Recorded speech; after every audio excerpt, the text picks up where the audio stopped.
What is the biggest reason why someone should actually get a home inspection? I think the biggest thing is that, a lot of times I think buyers that buy without an inspection are really relying on the seller's disclosures. And they understand that if they had to, they could go back and sue, or, they have recourse. The problem is a lot of times sellers are completely unaware of conditions in their home.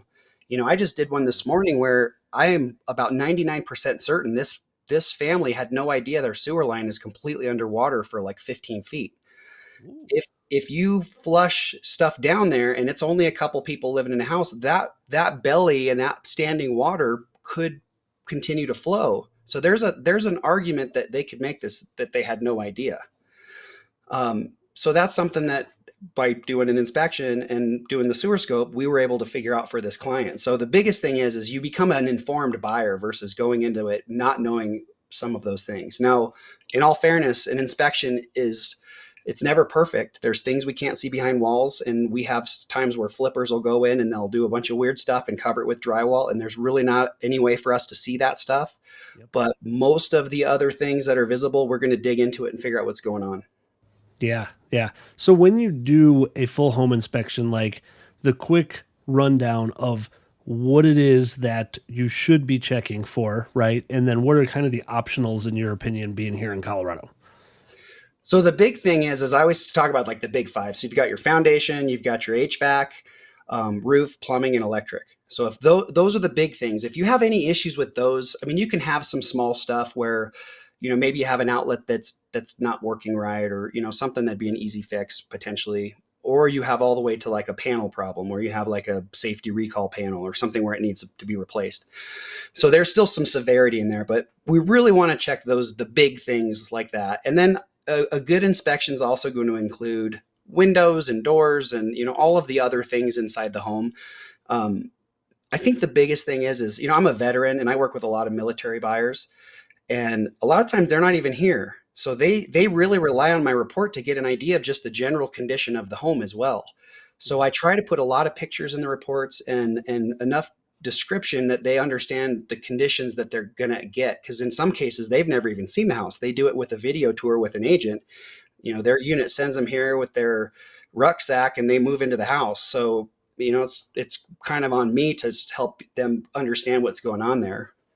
Yeah, totally. No, and I've been in situations where it's gotten edgy, right? Between home inspector to agent to the seller of the property, the Oh buyer of the yeah. property. Like you have lots of people that are invested in this transaction getting completed, right? And Yeah. oftentimes we kind of work against each other. And I know you guys fall into the middle of that a lot of times. But I mean, from my own experience, I've had home inspections that feel like they've fallen very, very short, right? Of what you would expect, right? Someone who just, brushes over everything. You don't feel like you got any sort of valuable information. And on the other hand, I've had home inspectors that, literally scare the crap out of people. Yeah. And you try to coach people on buying a house saying, hey, if we were to go look at a new build and get a home inspection, we would probably Probably find find more problems. Yeah.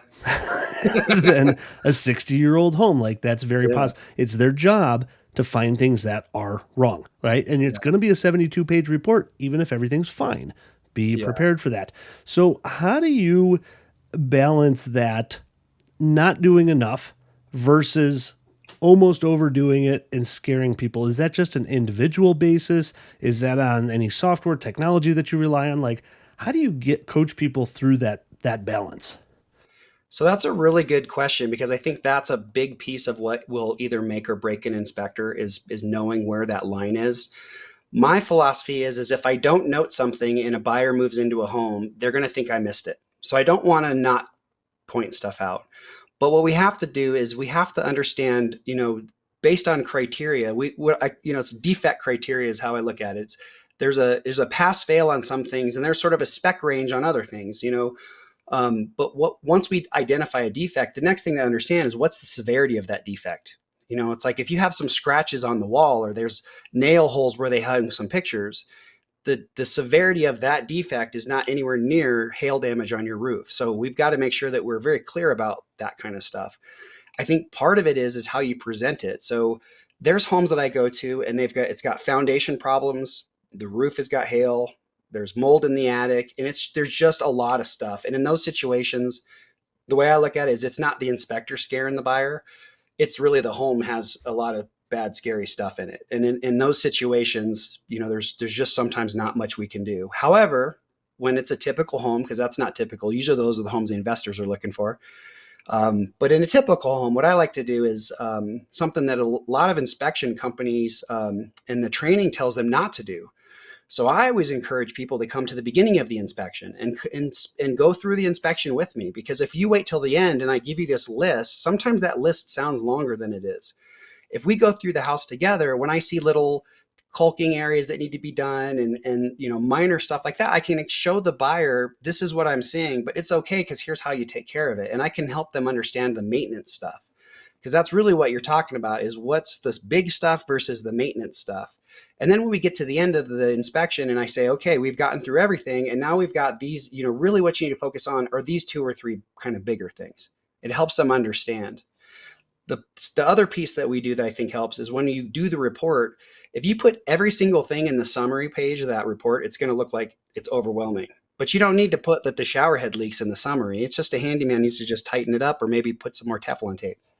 So we really try to focus on making sure the reports are prioritized with a red-green color code. And then anything that's just small handyman stuff is just down in the report. So it really breaks it down to where it's more digestible.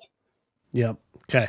Good deal. Yeah. Just like I said, because I've had it, span the range of super scare tactics to, too blasé about stuff. And we often get caught in the middle, of what's good, Yeah. what's bad, and what needs to be done, for this buyer to feel comfortable with the home.